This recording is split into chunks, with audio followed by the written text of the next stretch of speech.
муроҷиати сароясати маорифи шаҳри душанбе ба волидайни хонандагони синфҳои якум. ба ҳаҷ имсол беш аз 4000 нафар рафтаанд. сурия 42 зан ва 104 кӯдаки ҷангҷӯёнро ба тоҷикистон супоридааст. вокуниши расонаи афғонистон ба интиқоди президенти тоҷикистон. сароясати маорифи шаҳри душанбе бо нашри як эълон аз волидайне ки имсол фарзандонашон бори аввал ба мактабҳои миёна барои таҳсил мераванд хоҳиш кардааст ки дар ҳолати талаби маблағ аз ҷониби масъулин ба шӯъбаи маориф муроҷиат кунанд. бино ба иттилои сароясати маорифи шаҳри душанбе қабули хонандагони синфҳои якум дар мактабҳои давлатӣ ройгон мебошад. гуфта мешавад дар ҳолати муроҷиати шикоят аз ҷониби волидон шахсияти онҳо махфӣ нигаҳ дошта мешавад ва онҳо метавонанд арзу шикояти худро тариқи телефони боварии сароясати маорифи шаҳри душанбе 221 3092 ё почтаи электронии dushanbe@mtu.tj пешниҳод намоянд. бояд гуфт ки дар тоҷикистон мувофиқи қонун дар бораи маориф ба синфи якум танҳо кӯдаконе қабул карда мешаванд ки ба синни 7-солагӣ расидаанд. имсол ба синфи якум кӯдаконе ки то 31 декабри соли 2015 таваллуд шуданд қабул мешаванд. агар кӯдак 1 январи соли 2016 таваллуд шуда бошад ӯро ба синфи якум қабул намекунанд. муқаррароти зикршуда ҳам ба муассисаҳои таҳсилоти умумии давлатӣ ва ҳам хусусӣ дахл дорад. хотиррасон мекунем ки дар тоҷикистон аз 1 август дар мактабҳо дарси мутобиқсозӣ барои хонандагони синфҳои якум оғоз мешавад. давраи машғулиятҳои омодагӣ ба мактаб то 20 август идома ёфта дарсҳо пурра аз 1 сентябр оғоз мешаванд. дар соли 2022 беш аз 4000 шаҳрванди тоҷикистон бо пардохти 6520 сомонӣ ба ҳаҷи умра рафтанд. дар ин бора сулаймон давлатзода раиси кумитаи дин, танзими анъана ва ҷашну маросими кишвар хабар дод. ном бурда гуфт бозгашти охирин гурӯҳи зоирон ба ватан рӯзи 1 августи соли 2022 дар назар аст. давлатзода афзуд ки айни ҳол дар хориҷи кишвар 78 донишҷӯ ба таълими ғайрирасмии динӣ ҷалб гардидаанд.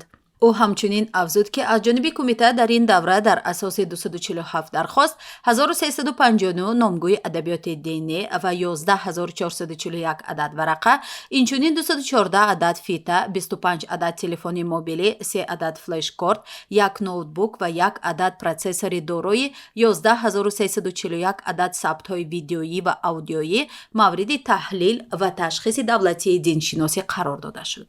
роҳбари ин ниҳод афзуд ки дар ин давра 11348 рейд гузаронида шуда 416 ҳолати қонуншиканӣ вобаста ба вайрон намудани талаботи қонунӣ дар бораи танзими анъана ва ҷашну маросим дар тоҷикистон ошкор шудааст ки нисбати ҳамин давраи соли гузашта 58 ҳолат зиёд мебошад. ӯ гуфт дар байни онҳое ки қонуни танзимро вайрон кардаанд мансабдорон низ ҳастанд, вале бо вуҷуди пойфишори журналистон аз шахсони мушаххаси мансабдор ном набурд. гуфта шуд ки дар ҷумҳурӣ 49 масҷиди ҷомеаи марказӣ, 327 масҷиди ҷомеъ, 3612 масҷиди панҷвақта, 66 ташкилоти динии ғайриисломӣ, 1 маркази исломӣ ва 3 ҷамоатхона дар маҷмӯъ 4058 иттиҳодияҳои динӣ дар феҳрасти давлатии иттиҳодияҳои динии тоҷикистон ба қайд гирифта шудааст. мақомоти сурия 146 узви хонаводаи ҷангҷӯёни гурӯҳи тундрави давлати исломӣ ё доишро ба тоҷикистон супоридааст. онҳо то ин дам дар урдугоҳи Ал-Ҳавл дар вилояти Ҳасакаи Сурия нигаҳдорӣ мешуданд. дар ин бора нашрияи Алватани Сурия рӯзи 25 июл хабар дод. бино ба иттилои радио Озодӣ 42 зан ва 104 кӯдакро ба зудӣ аз Димишқ ба Душанбе меоранд. ҷараёни ба тоҷикистон супоридани онҳо миёни вазорати корҳои хориҷии Сурия, созмони ҳилоли аҳмар ва намояндагии тоҷикистон дар Кувайт ҳамоҳанг шудааст. дар паноҳгоҳи Рош ва Ал-Ҳавли Сурия беш аз 500 зану кӯдаки тоҷикро нигаҳ медоранд. онҳо ҳамсару кӯдакони ҷангҷӯёни гурӯҳи тундрави давлати исломӣ ё доиш ҳастанд ки ба дасти нерӯҳои курд афтоданд. Занон борҳо аз мақомоти Тоҷикистон хоста буданд ки онҳоро ба кишвар баргардонанд. пештар Тоҷикистон 89 кӯдакро аз Ироқ бозгардонида буд. даҳҳо зани тоҷик дар он кишвар ба зиндон маҳкум шуданд. хабаргузории ҷумҳурии Афғонистон ба суханони интиқодии президенти ҷумҳурии Тоҷикистон дар бораи Толибон ки дар Бишкек ташкили давлати фарогир бо мушорикати ҳамаи ақвомро хост вокуниш кард. хабаргузорӣ арз кард ки роҳи пешгирӣ аз мудохилаи хориҷӣ дар умури дохилии кишвар бояд таъмин шавад. Эмомалӣ Раҳмон раис ҷумҳурии Тоҷикистон панҷшанбеи гузашта дар чаҳорумин нишасти машваратии сарони кишварҳои Осиёи марказӣ дар Қирғизистон гуфта буд, Толибон бархилофи ҳанӯз ҳукумати фарогир ташкил накардаву авзои Афғонистон таъсири номатлубе бар кишварҳои ҳамсоя гузоштааст. раис ҷумҳурии Тоҷикистон қаблан низ пешниҳод карда буд барои ҷилавгирӣ аз хатари таҳдиди Толибон бояд як камарбанди амниятӣ дар атрофи Афғонистон эҷод шавад. дар вокуниш ба изҳороти Эмомалӣ Раҳмон хабаргузории ҷумҳурии Афғонистон эълом кард, танҳо роҳ барои танзими равобити дӯстонаи Афғонистон бо кишварҳои ҳамсоя ва низ ҷилавгирӣ аз мудохилаи пайдову ниҳонии бархи нерӯҳои хориҷӣ, таъмини машрӯъияти сиёсии низоми мустақар аз масири ташкили як давлати фарогир бо мушорикати воқеӣ ва маънидори ҳамаи ақвому ақалиятҳост.